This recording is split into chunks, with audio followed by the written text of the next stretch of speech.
Si Salvador Bobby Dacer ay hindi ordinaryong tao. Isa siyang publicist, ngunit hindi basta publicist. Siya ang lalaking humahawak ng imahe ng mga politiko, nag-aayos ng reputasyon at, ayon sa ilan, nag-iipon ng mga lihim. Kasama niya noong araw na yon ang kanyang driver na si Emmanuel Corbito. Isang tahimik na lalaki, walang koneksyon sa politika, walang kaaway, mali lang ang kanyang naging trabaho, maging saksi sa maling oras. Disyembre 2, taong 2000. Habang binabagtas nila ang EDSA, biglang hinarang ang kanilang sasakyan. Hindi ito hold up, walang sigawan, walang putukan. Ang mga humarang ay mukhang autoridad. At totoo nga, sila ay mga pulis. Doon na huling nakita ng buhay sina Bobby Dacer at Emmanuel Corbito. Lumipas ang isang araw, dalawa, isang linggo. Walang ransom demand. Walang komunikasyon, parang sinadya ang katahimikan. Habang nag-aalala ang pamilya, isang mas mabigat na tanong ang bumabalot sa kaso. Kung kidnapping ito, bakit walang humihingi ng kapalit? 12 araw ang lumipas. Sa isang liblib na lugar sa Tagaytay, may 2 bangkay na natagpuan. Sunog, wasak, halos hindi na makilala. Kinumpirma kalaunan, sila nga sina Dacer at Corbito. Hindi sila basta pinatay.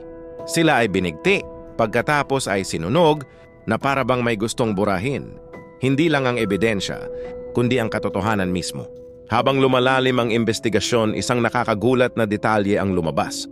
Ang mga sangkot, mga pulis mismo, may mga nahatulan, may mga nakulong. Ngunit habang may naparusahan, isang mas malaking tanong ang nanatili.